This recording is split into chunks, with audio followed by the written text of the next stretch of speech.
David Records.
At mas mahirap harapin ang bukas na ako na lamang mag-isa, na hindi na kita makakasama at makakasabay sa ating mga pangarap. Paano na ako at ikaw at ang munti nating mga pangarap na aking tinahak mo mula nung tayong dalawa'y maging magkasintahan. At ako'y sumabak sa mga pagsubok kahit na mahirap ay aking pinasan. Malagpasan lang lahat ng mga problema na bumalot sa ating relasyon. Kakalimutan ko na ang lahat, ang mahalin na kita ang natatanging misyon. Pero bakit ganun? Parang hindi pa rin nagiging sapat itong lahat. Di ba't ginawa ko naman ang lahat at ibinigay ko na ang nararapat? Sana naman maipabatid ko ang awit na inialay ko para sa'yo. At sana naman ay maibalik ko pa ang panahong meron pang ikaw at ako. Mandi ka na, o aking sinta.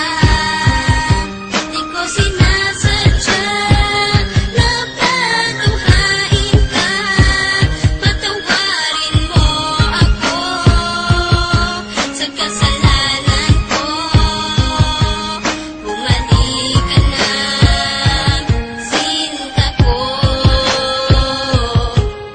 May liyang ako na gusto kong ipabatid, na ikaw lang at ako ang tanging magtatawid at maghahatid sa tulay ng kabiguan, at binigyan ng kulay at binigyan kahulugan. Pero biglang nagiba, pundasyong pinagtibayan dahil ika'y nagiba at tuluyan ng iniwan, at kinalimutan na ang lahat ng pagsasama